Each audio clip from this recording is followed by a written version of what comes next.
You're listening to Turn the Page, a bookish podcast about all things fantasy, YA, LGBT and romance. Each month we'll be reviewing new books, sharing our thoughts on the latest book news and events, and hosting our monthly book club. And now over to our hosts, Kaylee and Sophie. Hello and welcome to the Turn the Page podcast. Welcome back for those of you who've joined us before, and welcome also to anyone new who's joining us today.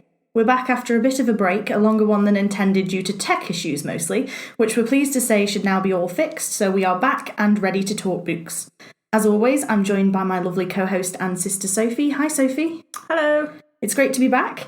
This month our theme is book adaptations, so we're going to be talking all about our favourite book to TV and book to movie adaptations, as well as some books we wish had never been made into movies and some we can't wait for. We're also going to be chatting about National Novel Writing Month, Audiblegate, and as always our monthly book club, so stay tuned for that. But first, I think we should talk a little bit about what we've been reading lately. Sophie, do you want to start us off? Yeah, sure. So I haven't done much reading, to be honest with you, but I did have one on my to-be-read list for quite a while, and then it became free on Amazon Prime, so I took the opportunity, and it's called When Wishes Bleed by Casey L. Bond. Okay. What's that about? It's really good, actually. It's about witches. Yeah. And a prince. Okay. My review is to follow. Yes, because I've been hounding you for that. Yeah, I know. I don't want to give too much away. Like, I hate talking about them, really, until I've written my review. Yeah, that makes sense. I do the same. I'm like, I make notes, but then I'm like, yeah, I'll just keep it to myself until I've written it. Yeah. Yeah. Overall, I did give it 4 stars, so it's not... Okay. It's not well up there, but considering... Could you give us a little bit more about what it's actually about? So we know there's a witch, I think you said, and a prince. So but basically, it's a bit like... what's it called? You know, like the Hunger Games, that you've got divisions? Yes. So basically, you've got divisions... The districts. Yeah, that's it. Yeah. The districts that make up a big... Like a country. Yeah. Yeah. I can't think of the word. What's the word for country? Yeah. So you've got like different tiers, and then you've got the witches, which are on the 13th. Okay. Now they don't really mix or interact with anybody else from the other tiers, the other districts. Oh, okay, so they're like elitist or... Yeah. Or like kind of outcasts. Like everybody gets outcast from like the main district. Yeah. Goes through the 13. Right, okay. And they're all positioned in a circle. And you've got all the different, like, so you've got the air witches, the earth witches, the fire witches, the fate witch. Yeah, so all elemental. Yeah. And on one night of the year, people from different districts are allowed into the 13. And the prince ends up going and gets a read, which basically says that it's inevitable that he will die. Right. Oh, gosh, okay. But the witch that did the reading instantly gets some kind of connection, like she really likes him. And she's a bit of an outcast, so none of the other witches speak to her, and she's the daughter of fate, so... Okay. Do you know what I mean? And they're all... Oh, that's really cool. I love it when, like, mythology and stuff comes into it as well. Yeah. So she's an outcast because everybody's afraid of her because she predicts fate. Yeah. So then obviously she's invited to the palace, and she's got to try and save the prince and find out who's trying to kill him and why. Right, okay. Okay. So we'll leave it there because I don't want you to give anything away. Yeah, no, I'm not. I think that's mostly what's in the blurb, but yeah, that sounds really cool. I do love all that fatey kind of mystery kind of thing, magic, and obviously. Have you read anything else, or is it just that one? No, I read that one, and then I read our monthly book. Yes, which we'll talk about later. Extraordinaries. Yeah, we'll talk about the Extraordinaries later. But yeah, that's it for me. It's been a bit of a pants month on the reading front, I'm afraid.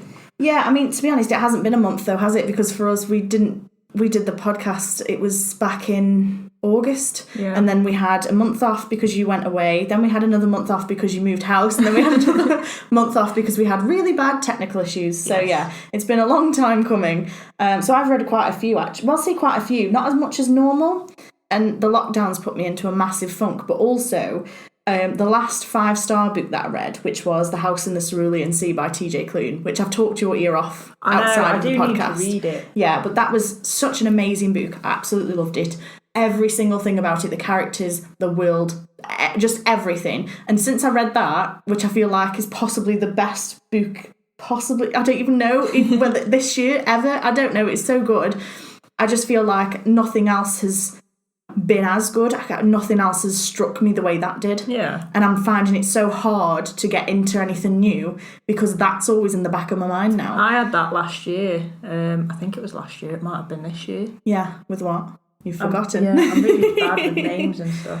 Okay. Well, while you think of that, I was just going to say, so it's just, everything about it's so warm and so happy and so nice. And yes, there are tough things, challenges that have to be faced and things that aren't very nice. But overall, it's just like a big warm hug, and it's such a good book. I think it's absolutely brilliant. Once again, TJ Klune has just knocked it out of the park with that one. But then, like I said, after that, don't get me wrong, I've read enjoyable books since that, but nothing that sort of hit that mark. Yeah. So I read Boyfriend Material by Alexis Hall, which everyone told me to read. It was recommended to me so many times. It's been so well rated. And I just didn't enjoy it. It was like enemies to lovers and like slow burn. And I was like, yeah, I'm in for romance. That's what I want right now. And it just didn't sit. There was no chemistry, at least not for me. I didn't feel any. I couldn't connect at all. It felt like at times the author was talking about something that I just did not understand. Whatever references were just going over my head completely. And I just couldn't get into it at all. So that was a bit of a letdown. But then, I've read some other really nice stuff. So I got an ARC copy of The Sad Ghost Club by, I want to say Lizzie Meddings. I'm not actually sure if that's correct or not. And that's a graphic novel, which I've been wanting to read more of anyway. Yeah. And they're so cute because I don't know if you've read the Heartstopper series by Alice Oseman, which is still coming out. It is on my... Yeah, and I've got the first 3 volumes, and they're so adorable and so really nice. And just literally something you can just lose yourself in for an hour, and then that's it, you're done. Yeah. So I started reading The Sad Ghost Club, and it was really cute, it was really good. It's got really good positive mental health rep, because it's all about if you're feeling sad, alone, anxious, if you get sort of worked up in social situations, which was immediately relatable. Yeah. There's one point where the ghost is literally talking to his cat about whether or not he should go to a party. I'm like, I've literally done that with my pets before. I'm like, and then if something goes wrong, I'm like, it's a bad idea. It's your fault, cat. So that was really, really nice. So that was just a really short read, and that's coming out in January 2021, which we are not that far away from, which is terrifying. And then I read Date Me, Bryson Keller by Kevin Van Wy, which was a YA contemporary, which again was recommended loads on Goodreads and by other people. That was really nice. It had a really diverse cast. Well, I say really nice. It started really nice. And straight away I got into it and I was like, oh, this is really good. Yeah. I'm invested in the characters. The characters seem really sweet. This is going to be one of those lovey-dovey cute books. It's really nice. And then, I don't know, somewhere around halfway through, things took a turn for the really, really horrible. Really? Yeah. So, I mean, it's a coming out story. Yeah. And obviously we all know, some of us from experience, that they aren't always pleasant. Yeah. And, it just takes a bit of a turn. But one thing I will say is when I read and watched Love, Simon versus the Homo sapiens agenda, I said, and so did you, that his friends sucked. Yeah. And he deserved better friends. Yeah. Well, one thing I can say about Date Me, Bryson Keller is his friends are amazing. Really? His friends are the friends that Simon deserved. Yeah. Yeah. So if you're gonna just read the book for them, yeah. If you're not gonna read it for anything else, because it was really good. But yeah, so they were great. The diversity was really great. Like I said, the overall story was brilliant. It was just hurtful. There was a lot of sadness in the book that I wasn't expecting, actually. Yeah. So that took me a bit by surprise. So then to cheer myself up, I started to listen to an audiobook. I listened to A Villain for Christmas by Alice Winters, which is hysterical. Is that the one that you said was narrated by... Michael Leslie? Yes, and it has me in stitches. Like, I can't listen to it too late at night because I end up waking everybody up because I'm laughing so much. I'm literally like that with everything that Michael Leslie narrates. Yeah, well, I think I've only listened to 1 or 2 of the things that he's narrated. I think they were both TJ Klune. And listening to him read this book, I was like, is this TJ Klune? For example, there is a hairless cat in it named Balzac. And it's just, I don't know why, but it has me in stitches. And it's so funny. But the thing is as well, what Alice Winters has done so well, which is something that TJ Klune does as well, is even though it's hysterical and it has you literally laughing out loud, there are moments where you literally want to cry. Yeah. Or you're on your edge of your seat, like, what's going to happen next? It's one of those books that has you just literally from throwing you from emotion to emotion all over the place. But it's so, so good. And I'm really glad I listened to it because I think Michael Leslie's done such a brilliant job. Yeah. The only narration that I don't like, the only character's voice that I don't like is the main character's mum, just because he's gone so far out on the accent. Well, I don't even know if it's an accent, but whatever voice he's done for her, he's gone so sort of over the top. It's like ridiculous. Yeah. And it grates on you a little bit, so it's almost unbearable to listen to. But yeah, it's really, really funny. And that's my first Christmas read as well this year. Okay, so what's that called again then? It's called A Villain for Christmas by Alice Winters, and it's really good. I'm going to add that to my Christmas, my wish list. TBR, yeah. It's really, really good. Yeah, I definitely recommend it. Like I said, it's full of laughs. It's all about superheroes and villains, as you probably gathered from the title. But it's really, really good. And like the love, so it's a romance as well. Yeah. So the two main characters just fit so perfectly, and it's so good. And I know I keep sort of comparing it to a TJ Klune book, but only because there are so many similarities in the best way. Yeah. So like with TJ Klune's books, we sort of come to expect such a diverse cast of characters, and you get exactly the same with this book. And in TJ Klune books, you come to expect that being gay or being queer, being whatever, is just accepted and nobody bats an eyelid, and that's exactly the same as it is in this book, and it's beautiful. And it's so nice to read a book where they don't make a big deal out of your sexuality and it doesn't matter. Yeah. Do you know what I mean? So yeah, it's really nice. I've also started A Rage of Dragons by Evan Winter, which is a epic fantasy. It's been compared to Game of Thrones. Yes, yeah, I've heard quite a lot about that. I asked for recommendations on Twitter and somebody recommended it. And actually, it's a really cool story just about the author himself, because he was a self-published author. So he published it himself, and the book actually did that well and is that well received that I think he's gone on to be offered a traditional publishing contract. Right. So, you know, he's done really well with it. But yeah, from the second it opens, you're like, yeah, I understand what people mean about the Game of Thrones thing, because it literally launches you straight into all the action. There's dragons immediately. You don't wait for them. They are there. Yeah. And it's just really cool. But you start with a prologue, and the prologue's actually like 5 chapters long. Really? It's like the longest prologue I've ever read in my life. It's really long. But it's all, you literally immediately start in the middle of a battle. Yeah. So it's really cool. And then once the prologue ends, you jump quite a way into the future, and you start with the main character, who is the character who's central to the novel. So I haven't finished that yet. I haven't finished A Villain for Christmas either. They're ones that I've still got going on. And then the last one I just wanted to talk about, sorry, just one more, It's all right. is How to Steal a Heart in 500 Kisses by Anita Sunday. And she's one of my favourite authors. Her books are like so sweet, and just so cute, and just like the main characters are always usually a bit clueless and just a bit stubborn. So it's usually really nice just to, and there's usually very little angst as well, so there's not really much drama that goes on. They're just nice little reads. And it was a reread actually, because she's re-releasing it with another book that I've forgotten the name of. So it's going to be part of a 2-book series, and that's coming out on the 30th of November. So that was really sweet, and I definitely recommend that.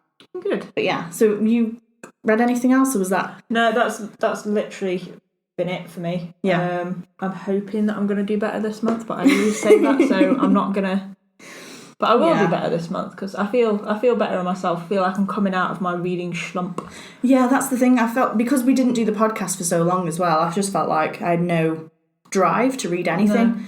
No. It's only since we started talking about, you know, getting things back up and running that I was like, right, okay, I want to read this now, and I want to read this and this, just so that we got more things to talk about. And I noticed just by talking about, like, obviously what we plan to do on the podcast and what we plan to read straight away, like, my mood was instantly lifted. Like, because obviously I'd said to you quite a few times before that I was feeling quite fed up and that, and I hadn't really been reading anything. And yeah, that's the thing. This year's been so hard on so many people.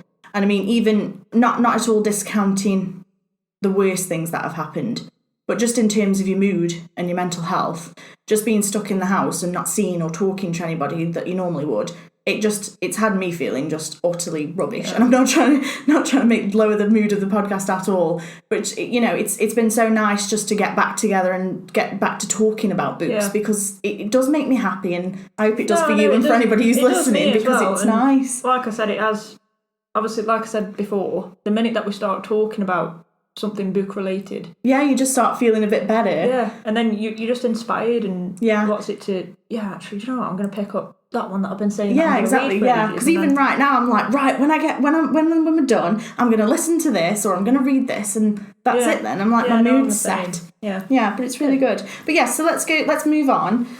So as I mentioned earlier, our theme for this month's podcast is book adaptations, so book to movie or book to TV. So do you want to start us off with some movie or TV adaptations that you loved? So I don't know I think I mentioned it a few podcasts ago. Okay. The Cuckoo's Calling. Yes, you did. Yeah. Yeah, I really, really enjoyed the books. Okay. And I completely forgot that I think the BBC were making a series.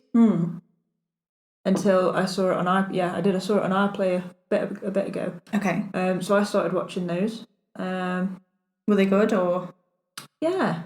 So did they sort of match up with the book? Surprisingly, yeah. Okay. And I did enjoy them. Yeah, because I do enjoy it when they do that. Because for me, like, one was Game of Thrones, which I already talked about earlier a little bit, but so I watched the show before I read the books. Yeah. And I've only read the first book.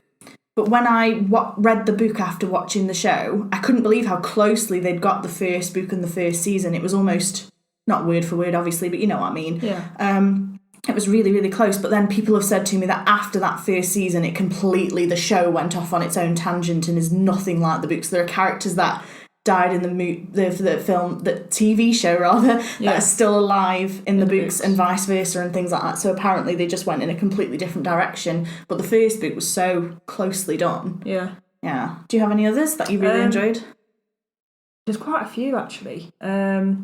We did say that this topic we could probably talk about for the whole hour and more, so we'll do our best to keep it short and sweet. Now this one's a bit of a contradiction. The Golden Compass. Yeah, okay. And His Dark Materials. Yeah. The books to His Dark Materials I read, and I absolutely loved them. Okay. Watched the Golden Compass film. Yeah. Didn't like. No. But then, again, the BBC have made the His Dark Materials series. Yeah, and I can honestly say it's fantastic. See, I have different opinions on this. Because, I don't remember when... I read the book so long ago. I was a teenager-ish. I don't even remember. It was literally. I think I was still at school. I was either at school or I was at college, so I was somewhere between 14 to 17 when I last read those. And I honestly do not really remember a lot of what was in them. Yeah. Now, I remember watching the Golden Compass movie. Now, I do remember enjoying the books, though, I should say, because obviously I did read all three, and I do remember enjoying them. I just don't particularly remember what happened. Yeah. I don't have the best memory for remembering things that happened in books. I think that's why I enjoy rereading so much. Yeah. Because I can reread a book that I've already read, and sometimes I'm like, oh, wow, it's like reading it again new for the first time. Yeah. Because I've just completely forgotten what happened. So I watched The Golden Compass, and I don't like Daniel Craig. Everybody don't hate me, but I don't like him at all. And I think he was so bad as Lord Asriel. For me, he's got no charisma on screen, and I just find him a little bit boring. I don't like him as James Bond in the slightest. Yeah. I think it's well past due that he was replaced. I'm going to get hate mail for this. And I don't know, I didn't really think Nicole Kidman was best suited, although she was quite creepy as Mrs. Coulter, which, I think she was supposed to be anyway, so that kind of worked. And then, I did try to watch the His Dark Materials series, and I got one episode in and was like, oh, I'm bored. And I turned it off, I just did not enjoy it at all. But speaking of recent TV adaptations, though, I haven't read the book, but I recently watched, and I know you did as well, binge-watched The Queen's Gambit on Netflix, which was phenomenal and has now made me want to read the book and also to play chess again. Because I used to play chess. Yeah, so did I. And as soon as I'd finished binge-watching all those series, I literally opened chess on my computer and started playing against the computer. I'm rubbish, by the way, absolutely rubbish. I've forgotten everything I learned when I was younger. But yeah, it was really fun. Yeah. And the show was fantastic. Literally everything. There was not a fault. The lighting, the casting, the cinematography, the costumes, everything was just stunning. Just everything, the music, wasn't it? was brilliant, absolutely brilliant. So just as something to watch, I'd definitely recommend The Queen's Gambit. Do you have any more? One that I didn't particularly like. Normally, I always prefer the book or like it equally as much as the film. Okay. Ready Player One. Right, okay. Thought the film was alright. I love the movie. Yeah. I think it's really, really good. The book, I thought was horrendous. Okay. And I'll probably get a bit of a frown there's for that. a new one coming out, isn't there? Ready Player 2. 2. Yeah. I just wasn't... I don't know whether it was because I watched the film before I read the book. Yeah, okay. But I just See, I was not a fan have no of the desire book. to read the book. And I don't know why. What's really strange is I really enjoyed the movie, but the actual... just because it's a book about video games, it doesn't appeal to me. Yeah. I think that's just because it's just not what I'm interested in. But I do really enjoy the film. Yeah. But I think I enjoy the film because of the acting and the special effects as well. Because every time I watch the movie, I'm like, oh, wow, I wish that existed. It'd be so cool. For me, which is almost bad because that's almost the opposite point of the movie, is the movie's trying to say, you know, oh, we need to take a step back from being immersed in the digital world. Now they're watching it going, I wish this was real. I want to be in there. But yeah. So yeah, no, I've got no desire to read it. I don't even know what the new one is about. And it confused me that it's come out because obviously I assume it's a sequel considering it's called Ready Player 2. Yeah. But I don't know what it's supposed to be about because I thought at least the movie, if it's the same as the book, I thought that finished, like, it was just done. I don't know how they can continue it. I do think that they've left it open. Did they? Yeah. Oh, okay. Was that different in the book then than the movie? There was quite a lot of things that were different in the book compared to the movie. Okay. I think the book was a bit more... I know it's supposed to be serious anyway, but the book was in parts a bit dark. I don't know, it just wasn't my cup of tea. I only very just finished it, and I aren't one for lightly thinking, right, I won't finish this. Yeah, I know what you mean. So yeah, I mean it's a weird one, isn't it? I don't know. I mean, for me, one that I've read the book and watched the movie, and they are completely different. So I watched and read. I think I read Ella Enchanted first. Yeah. And I loved the book, and then I read the movie, and watched the movie, and I was like, this isn't the same thing. Yeah. Literally, apart from the character names and the very, very, not even the plot, barely the plot. Yeah. Everything's different, like so different, but I can't help but love them both in completely different ways. Because the movie's fantastic.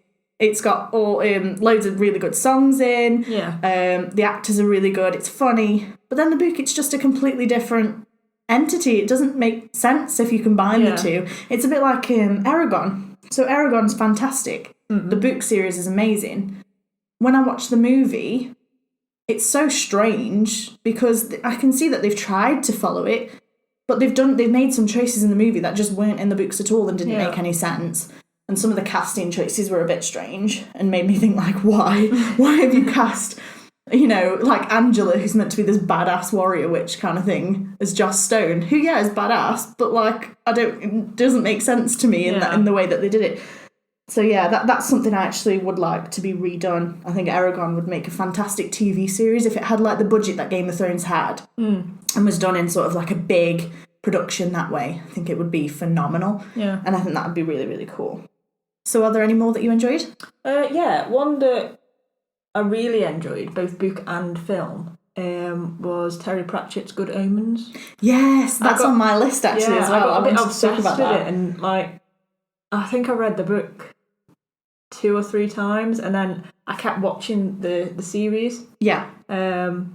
Just because I just enjoyed everything about it. It was brilliant, much. and I keep saying that I want to rewatch it. Yeah, even the theme, like the tune at the beginning. And do you know what was so great? It sparked such a love on Twitter and on social media because people started doing fan art, fan fiction, And it was just, everybody was so lovely, like everybody came together, and it was like such a nice sort of thing that everybody shared this love of. Yeah. But for me, I mean, I've always enjoyed the Terry Pratchett adaptations. See, There's quite a few. I haven't seen any of the other films that have been done. Yeah. And I haven't read that many of his books. I think I've only read 2. Okay, because I think Sky must own the rights because they've done all the movies as well as the Good Omens series. So I've watched Hogfather, The Colour of Magic and the Light Fantastic, which they did as sort of 2 movies. Well, it was 2 separate movies, but they've packaged them together. Yeah. And also Going Postal. And I loved every single one of them. Like, they were great. And I've read the books for all apart from...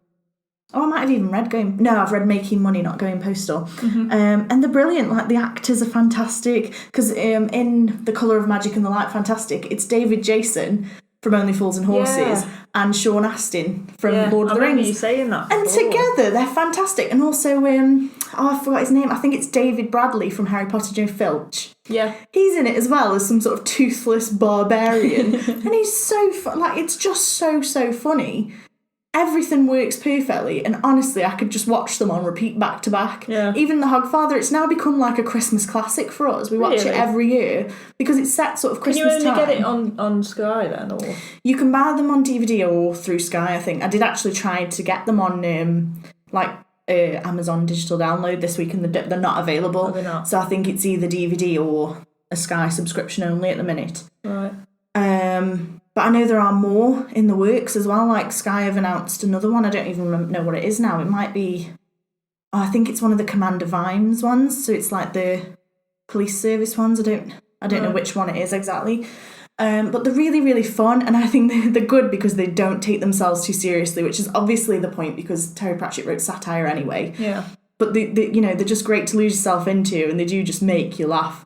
And like I said, the actors are just classically funny actors, but then some of them who aren't. So Sean Astin, I didn't think at first, oh, he's going to make me laugh. He's hysterical as Two Flowers, so funny, and it's just really, really good. Yeah, so, I feel like I need to... I want to buy the box set. I need to get the box set. I feel like I need to give the books more time. Yeah. I always seem to read them when I've got a lot going on, and then I can't really get into them. And I actually started Terry Pratchett with the children's series. So I read...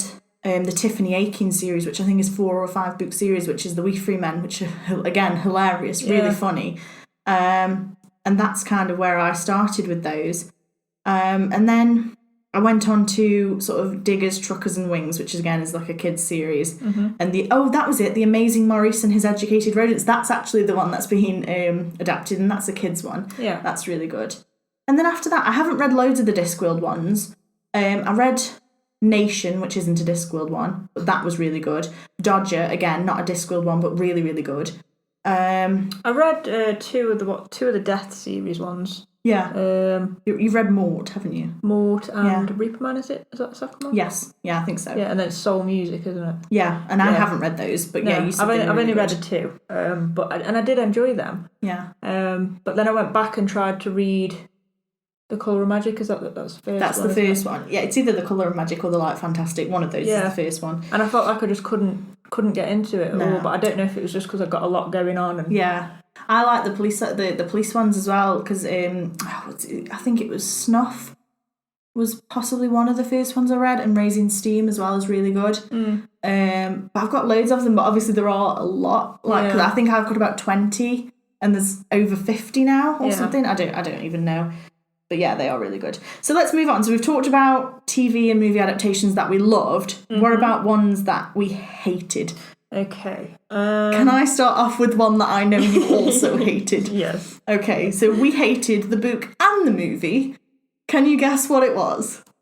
Is it Fallen? It was Fallen, yeah. Fallen by Lauren Kate. I have nothing against Lauren Kate, but the book was atrocious and the movie was even worse. Or I don't even know. I watched the movie and then thought, the book can't be that bad. See, I'll watch the book. I'll read the book, and they were both utterly shocking. You actually warned me not to do it, and I did anyway to make up my own opinion. Didn't you have my copies? Because I think I read the books. I read 1 and 2. Right, okay. Hoping that it was going to get better. And obviously I don't like to not finish a book. Yeah. So I did put myself through the torture. I didn't. I don't think I got all the way through the book. I was like, no, this is crap. I'm not reading anymore. Well, anyway, then I gave it. I left them, and then I gave them to you. Right. Okay. Because I know you said that you wanted to read them, and I advised you not to.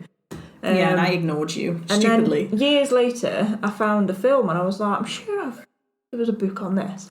And I'd literally got, I think, 15 minutes into the film, and I was like, oh my god, it's this one. Yeah. And I just turned it off. I just didn't watch it. No, it was awful. And then another one for me was, I don't know, it was everything about it actually just came back to it. It was just, there was nothing, the plot was bad, the actors were bad, the characters were bad. There was nothing to drive you to read it. It was just really, really bad. Sorry to anybody who enjoyed it. And then another one for me, The Hobbit by J.R.R. Tolkien, was my favourite book as a child. Absolutely loved it. I can't wait to read it to my own daughter. Yep. It was brilliant. The movies, not so much. Really? Yeah, and do you know what? The thing is, right, I loved the first movie. Yeah. I think they got that pretty spot on. Martin Freeman actually made a fantastic Bilbo. I don't think they could have cast anyone better. No. Didn't like James Nesbitt as one of the dwarves because he was just himself and it just annoyed me. I don't know, I thought it worked quite well. I found it quite funny. I don't know. He just kind of annoyed me because it was just like, oh, it's like seeing James Corden in a movie. You're like, it's not the character it's supposed to be, it's James Corden, because all he's doing is playing himself. He's not got any acting skills whatsoever, he's just James Corden. He's being himself, and that's how I felt with that. Yeah. And then, so it started off okay. I liked a lot of it. Mm-hmm. And then we get to, I think, the third movie. I think, what was it, the second movie? Might have been, the second one, where Thorin has his meltdown. Has his little, God knows, I don't even know what it was, his abstract 10-minute long thing where he's just wandering around in the Hall of Gold or whatever, just seeing things. I was like, what a waste of cinematic time. Yeah. Do you know what? It was so just unnecessary. They crammed majority of the book into the first film. Yeah. And the first film... like that easily did not need to be a trilogy. They could have literally made one movie, done. Yeah. Or even two. Yeah. I think but two not three. would have been plenty. Yeah, not three. Like the second one, the second film, I think, was a complete waste of time. Yeah. I agree. And then the third film, like it was again, it was just, I don't know, they could have just for that battle, they could have just added that on. The only saving grace for me in the second film was Smaug.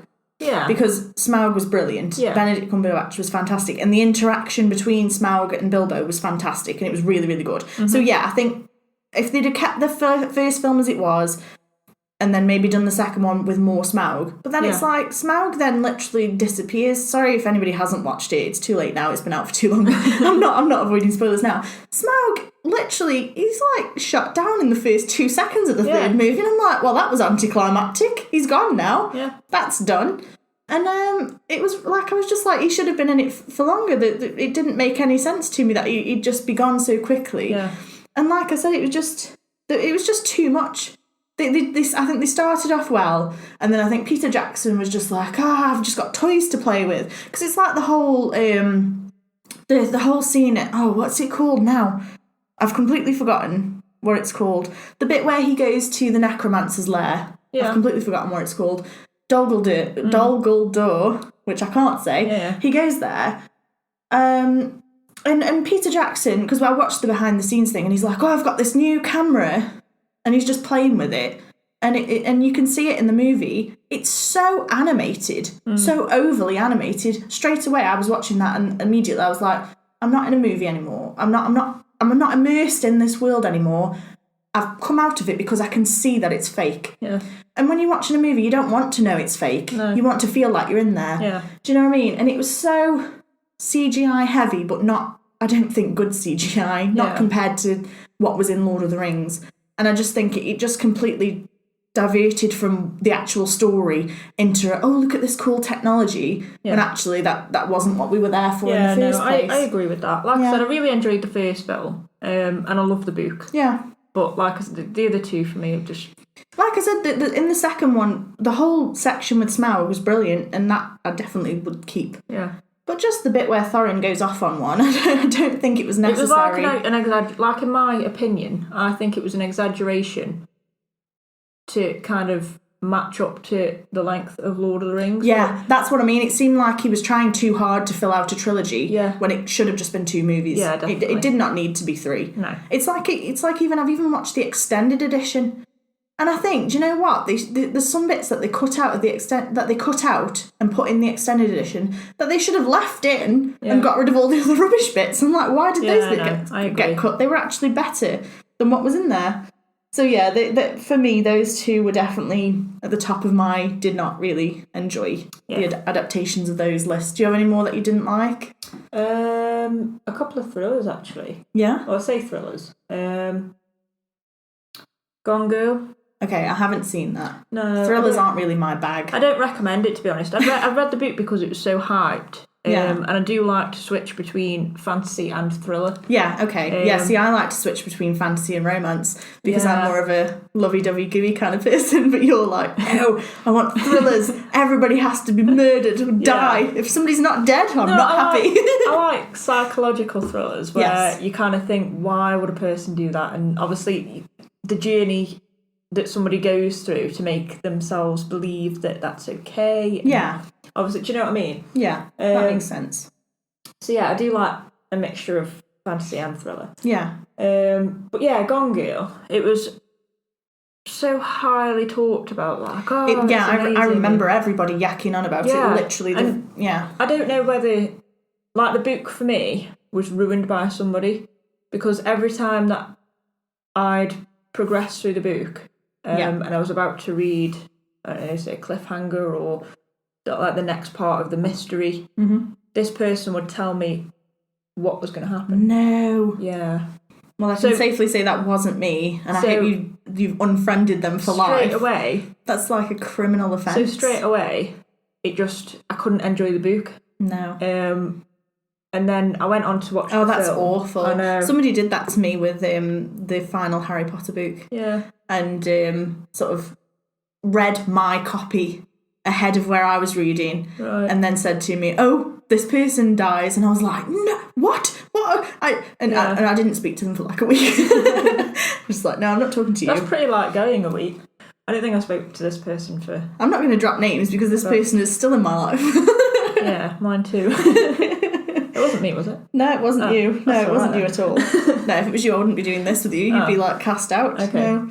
So yeah, and then obviously I watched the film and it was just, I don't know. I think because I was so annoyed at the book, not necessarily because of anything that I'd found wrong with it, but just because I was annoyed. Yeah. With how I'd progressed through the book because this person ruined it for me. Yeah. I just didn't enjoy the film. I just didn't like that makes sense.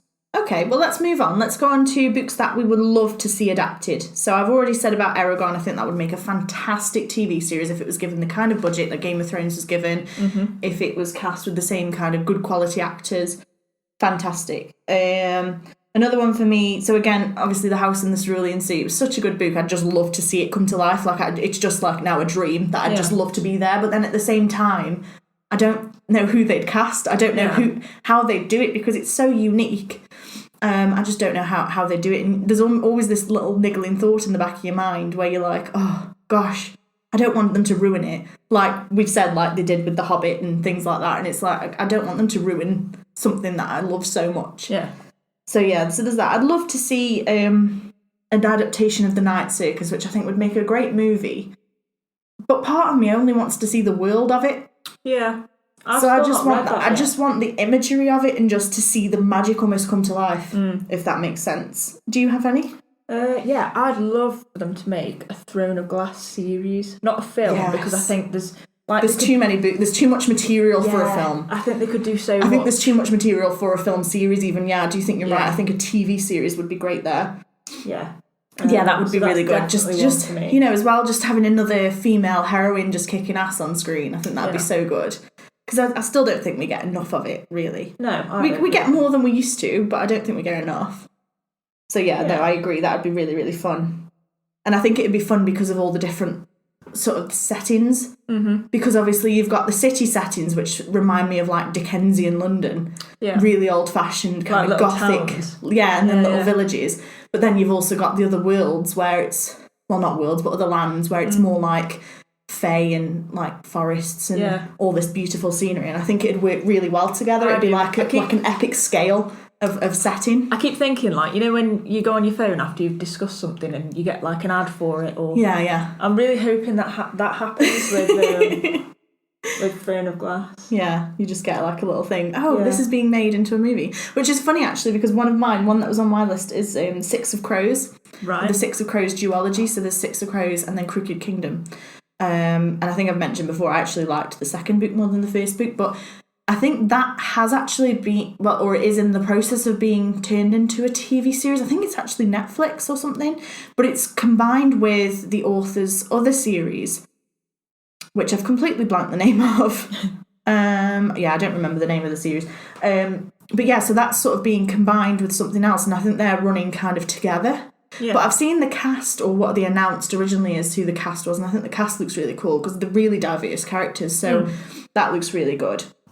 So I'm excited for that if that does happen. I know it's awkward a little bit, really, because, you know, they'll say things are going to be made and then it can never happen. Yeah. Or, you know, as we've said, things can be made and they can be utterly rubbish. So it's always a bit of a gamble, I suppose. And I suppose the author feels it more than anyone else. I know there's Rick Riordan, who wrote Percy Jackson. He hates the adaptation so much. He hates it, yeah. He just wants and there's like petitions and things because people want it to be redone properly. Yeah. Which I always feel like I don't want to speak up because I actually kind of liked the movie. But then I haven't read the book, so yeah, you know, I came at it, I suppose, from a different perspective than somebody who was already a fan of the book. One more on my list would be Spellslinger, which is a really, really cool series. I've still not read it. I've got the first one upstairs. It's really good. I'd definitely recommend it. If you want just a funny adventure with some really heartfelt moments, it's really good. It's got magic, it's got everything. It's really, really good. And I'm still not bored of it, and I think there's like 7 or 8 books in the series. Right. It's so good. And I just want to see my favourite character on screen. I want to know what Rikus looks like. I want to see my talking squirrel cat who likes to kill people. That's what I want. He likes to kill people. He likes to have baths and eat butter biscuits. And I just want to see him. I just want to be able to turn on the TV or go and watch a movie and he's there. Yeah. And all this is actually making me really sad because we can't watch movies at the cinema anymore. I know. I actually said this to someone this morning. I can't believe that I haven't been to the cinema once this year. No. And the cinema is like my, other than bookshops, it's the place I am. It's the place I've always gone to. It's like a special place for me where I've always just been able to just escape everything else. And I haven't been to the cinema once. Well, we used to go every week, didn't we? Yeah. Me and you. Yeah, I used to go twice a week because I'd go with you and then I'd go another time as well. And I'd pretty much just live there. Yeah. Thank God for Orange Wednesdays. Yes, the good old days of Orange Wednesdays. Gosh, that's going back a bit, isn't it? 2 for Tuesdays as well. And then we were on Meerkat. Yeah, I don't know why we're just advertising all of these different things that don't even exist anymore. Yeah, it's awful. You know, I was saying the last thing I actually went to see at the cinema was Frozen 2, which I'm still allowed to talk about because it's a book adaptation. It was based on The Snow Queen by Hans Christian Andersen. I'll say based on loosely. I can't remember what I last went to see. I want to say, but this was last year. This was November or December last year. I've seen nothing this year. I think the last thing I saw was last Christmas. Yeah, and I literally saw it just before last Christmas. Yeah, what, the Christmas just gone? Yeah, yeah. So that's the same for me because we saw Frozen 2. But yeah, it's been a very, very strange year, and hopefully it will get better and we can start doing the things that we're missing again. And yeah. Speaking of which, actually, just to detour for a moment, I actually found before this current lockdown, when we came out of the last lockdown, I found a new bookshop which you know about because you went and I didn't know that it even existed. So I went to Dagfield's Antique and Craft Fair, or whatever it's called, in Shropshire. And stumbled across their bookshop, and it's just like the type of bookshop you'd expect to see in Diagon Alley. Just books everywhere, on the floor, in piles, towers and towers of books, and then you've got, you know, nothing seems new in there. Everything seems ancient, and it's just all these leather-bound tomes just up on the wall, bookcases everywhere. There's like 5 or 6 different rooms in that shop. Yeah. And I was just in there. I must have been in there for about an hour. I could have stayed longer, but I was exhausted because it was the last shop we went into. And it was just fascinating.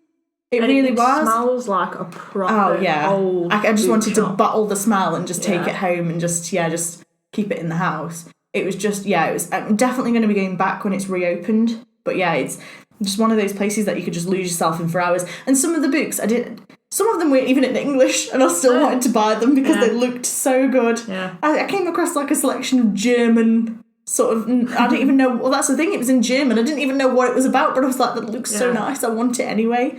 So yeah, that was fun. But yeah, so let's move on to books we want to read next month. Okay. So do you have any on your list? I do.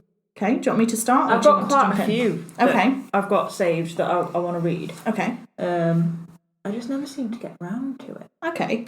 Well, I'll start us off because I've had I had an arc of a book called Charmed Wife by Olga Grushin, which is like a dark Cinderella retelling. Yeah. Which, as soon as I read the synopsis, I was like, I want to read that. It sounds really creepy and really fun. Basically, I think it says something about what happens after happily ever after.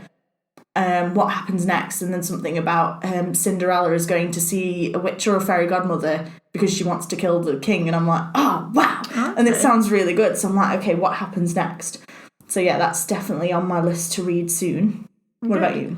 I still need to read The Sisters Grimm. Okay, yeah, that's on my list too, actually. Everything's on my list. My TBR is ridiculous. I just remembered, actually, that's still at my parents' house because obviously I've moved out and yes, I've got books there, I've got books here, and yeah, I need to bring all of my babies. You do.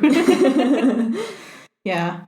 Another one for me was Written in the Stars by Alexandria Bellefleur. Fleur. I don't know how to say it. I'm really not good with names. I'm going to guess Bellefleur. I don't know. I'm rubbish at this. I'm sorry. And that sounds really, really sweet, actually. It's an LGBT rom-com.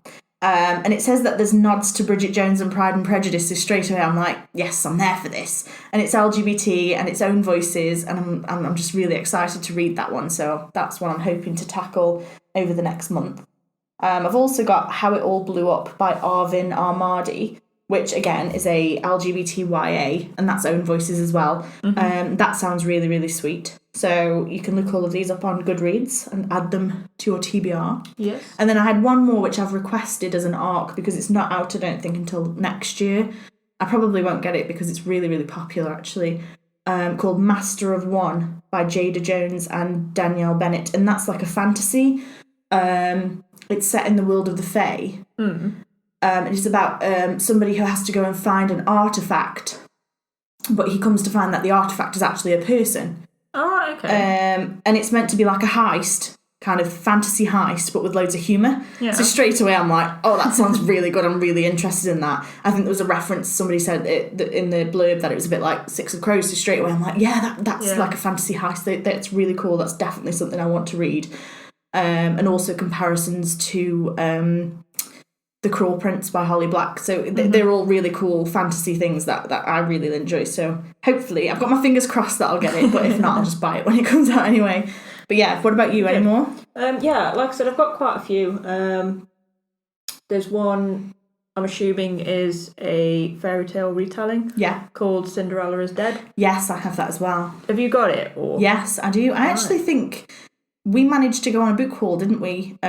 Just between these two lockdowns. And I think I picked it up then. I'm not sure. I do have it, It's been on my list for a while. I haven't read it, but I do have it. You probably stole the last copy again. Probably. I have a knack of doing that and then showing you my puppy dog eyes and being like, oh, but I really, really want it. I know. Another one I'm looking forward to read. I have actually started this. It's called 5 Feet Apart. Oh, okay. They've made a movie about that, haven't they? They have. It is on Netflix, but I'm holding off to watch it until I've read it. Yeah, that's a good idea. I'm about halfway through. And basically it's about two people that have got the lung disease, cystic fibrosis. Yes.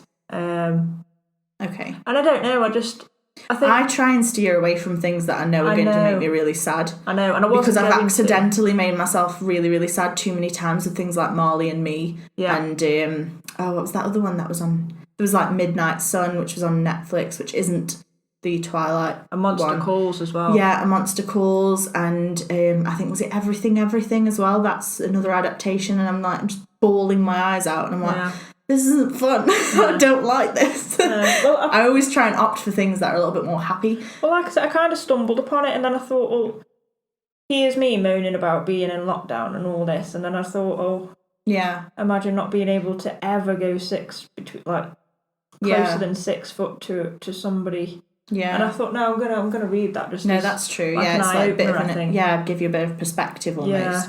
Yeah, I think that's been important in this year as well, to have perspective, because it's so easy to wallow and feel like everything's bad for you. And obviously, don't get me wrong, everything has been bad, and it's been a hell of a lot worse for other people. But I think when you do step back and think, actually, I'm not suffering as much as this person or as this person. Or I've still got this, whereas this exactly. Person hasn't. It does, I think you can kind of lose your way in your own. Well, that's the thing. I mean, you can become bogged down, and especially, like I said, if you're stuck in, away from all the things you used to, away from the people you used to seeing and talking to, if you're isolated, and especially if you're worried about other people as well, you know, it is going to have a knock-on effect on your mood and on how you're feeling. But like I said, all we can do is hope that things are going to get better, and, you know, all do what the best we can, really, I suppose. But yeah, so let's move on. I wanted to quickly just cover a couple of things. First one is, it is still National Novel Writing Month, NaNoWriMo, if you want to shorten it down, which is the hashtag, which I love saying because it's so much fun. NaNoWriMo. And it's really fun, and it's an excuse to just write whatever you want. You know, you don't have to be a writer, or you don't have to consider yourself as a writer. You can write whatever you want. It's kind of fun. I wrote my first novel during Nano, and I haven't finished it yet because life is just constantly getting in the way. But yeah, I think it was a really good kind of spurring me on kind of thing to do. And it you know, you don't have to start it in November. You don't have to write 50,000 words, which is the goal for a lot of people, but you can do whatever you want. And I think it's just really nice, and there's a lot of community around it as well. And a lot of learning, so if you do want to learn more about writing, it's a great place to start. Yeah. I learned a lot from it anyway. And then the other thing I wanted to... So anybody who is taking part, well done, and keep going, and good luck. And yeah, so the other thing I wanted to talk about was Audiblegate, which is a big thing going on right now. We've actually known about it for ages. Yes. And I think quite a lot of people... It on one of our last podcasts. Possibly, actually, because did we do an audiobooks episode? If we didn't, we're going to do one. I will have a look. On it, I think we will do an audiobooks episode coming up though at some point. But yeah, so Audiblegate is basically, a lot of authors have found out that when you return a book on Audible, the authors and the narrators are getting charged by Amazon. So they're like taking it out of their royalties, but not telling them, apparently, is the word on the street, as it were. So yeah, so self-published authors, traditionally published authors and narrators, and are all kind of up in arms about it at the moment. Justifiably so, because I don't think any of them were made aware of it. Because when I signed up for Audible, it was almost like, oh yeah, this is it.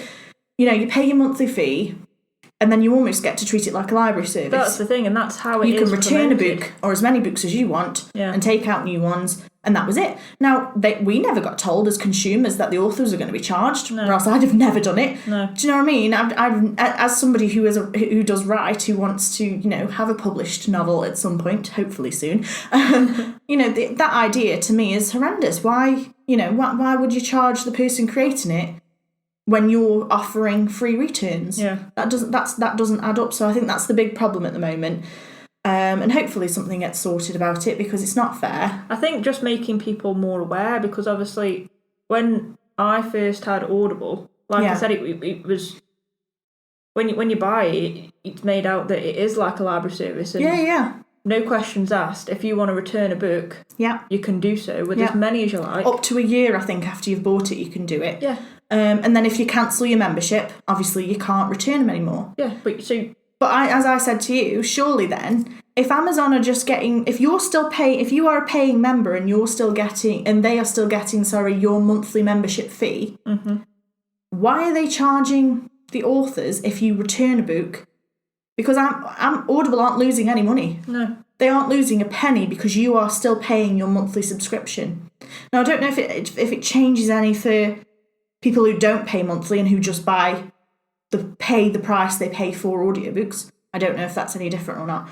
But, it doesn't seem right to me. Authors and narrators put in a hell of a lot of work. Yeah. The authors obviously write everything. They craft these worlds, these characters, and then the narrators bring them to life. As I said, with the book that I'm listening to at the moment, A Villain for Christmas, Michael Leslie is amazing. Yeah. And the thought of, if I'd have returned that book and then he gets docked the money he deserves. Yeah. That doesn't make sense to me. You just think how many people are probably returning audiobooks. Yeah, who don't know about it. Yeah, exactly, because I didn't. No. I didn't for ages, and I was returning books thinking, oh, this is great. This is like, I'm paying monthly for a library service. I can have as many books as I want, and it's brilliant.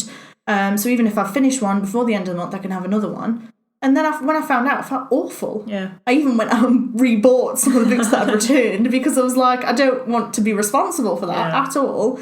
It didn't feel right. Obviously, your library is one thing, but you shouldn't be effectively not stealing. I mean, well, you are, aren't you? If you're listening to the entire book and then returning it and the author is not getting paid even though you've listened to the entire thing, that doesn't make any sense. You can't do that with an ebook or a physical book. You can't walk into a bookshop, buy a book, read the entire thing and then take it back. Yeah. But like I said, that's Amazon's fault. Yeah, it is entirely. And I think, know what I mean? I'm not saying they should get rid of the returns service because I do think it is great for consumers, but I do think, obviously, they shouldn't be charging the authors and the narrators. It just doesn't make sense. But yes, so that was a bit annoying, but let's, I'll say a bit annoying for us, but obviously awful for the authors and narrators involved. But yes, so we are kind of running out of time, so let's quickly jump onto our book club chat. Yep. So not last month, but last episode, we chose The Extraordinaries by TJ Klune as our book of the month. Mm-hmm. I read it quite a long time ago, so I'm going to try and remember what I thought. But my full review is on the blog if anybody wants to check it out. So that's at myendlessshelf.weebly.com. But yeah, so I enjoyed it. Again, my first thought right now is, it wasn't as good as The House in the Cerulean Sea, because I'm comparing everything to that book.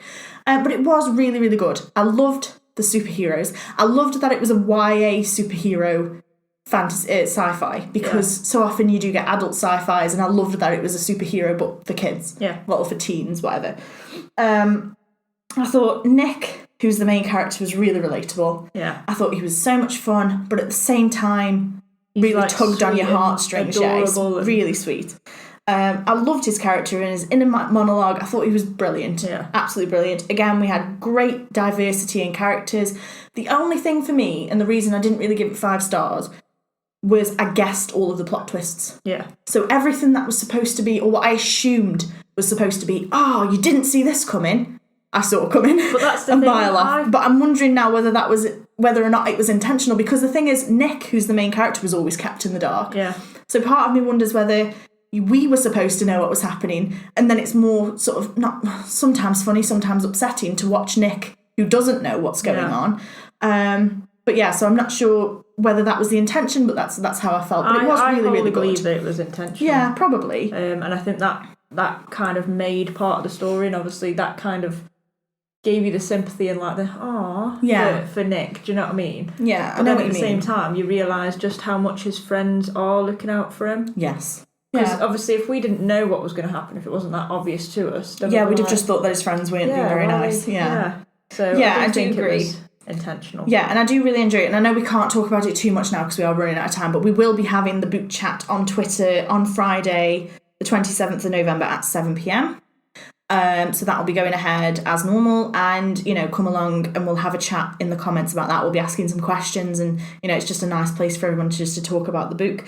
But yeah, like I said, it was really, really good. I did thoroughly enjoy it, and I'm really looking forward to the second one, which has now been announced. Yep. But I've forgotten what it's called. I really need to be better prepared. So I'm really looking forward to that. I always look forward to new TJ Klune books, and I think I've become like some unintentional spokesperson. If I don't mention him every episode, I feel like my TJ Klune card gets revoked. I don't do it intentionally. It's just there's always something good to talk about, I suppose. Yeah. Which I suppose is just the sign of a good author, really. Yeah. If if there's nothing good to talk about, then You won't, but, when there is, you will. So The Extraordinaries is really good. Really, really enjoyed it. This month, we've decided to choose something a little bit different.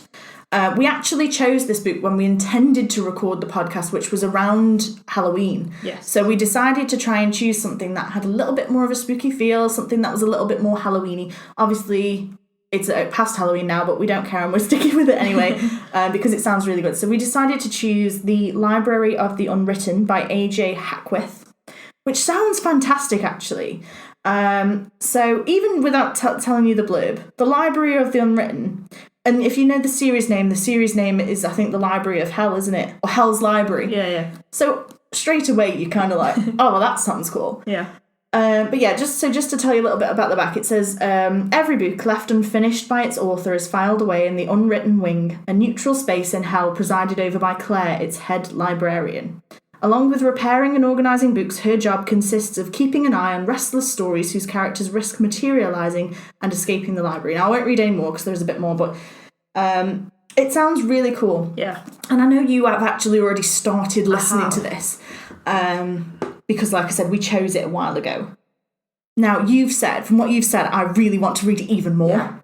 Yeah. I think I'm literally on chapter 3 at most. But you said it's gripped you straight away, hasn't it? From the minute that it opens, the first sentence, you're just like, ooh. Yeah, so it just has you right there. That's really good. And I know you're listening to it. Now, I said I was going to read it, and I think I still am. Mm-hmm. But you've made me want to listen to it. Yeah, do you know what? The audio version, like some of them, it's a bit of a double-edged, you'll either get one that you really click with, or one that you can't stand. Yes. Now, I switched...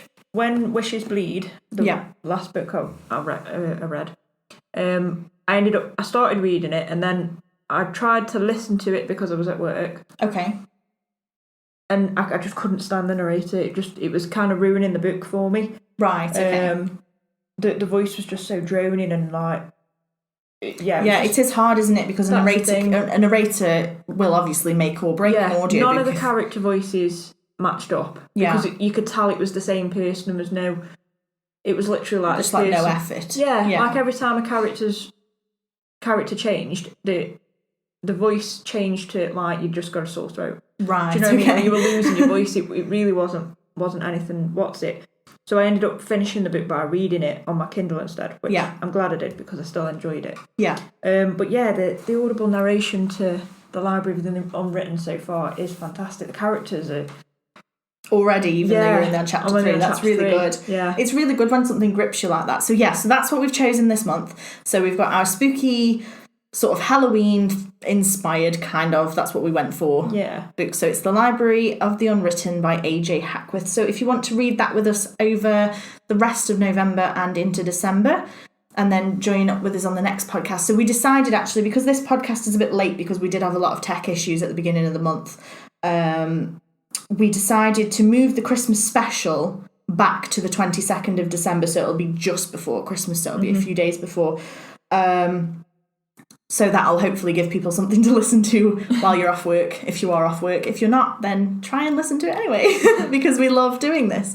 But yeah, so we've got until the 22nd of December to read The Library of the Unwritten, and then we're going to talk about it then, and we'll have the book chat probably after Christmas, unless we can sneak it in beforehand. So that's what we're going to read then. We're going to be doing a Christmas special. We're going to be talking about all of our favourite Christmas books, and anything new as well, sort of summing up as well what we've read over the past 12 months and what we're looking forward to reading in 2021, which is going to be really exciting. So don't forget to join us on Friday the 27th of November at 7pm, that's UK time, for our Extraordinaries book club chat. That's going to be really fun. And that's on Twitter, is it? Yes, that is on Twitter. Thank you for reminding me. Use the hashtag TTP book chat, and you can join in with the book chat there. So we will see you next time. Thank you for listening. Bye-bye. Bye.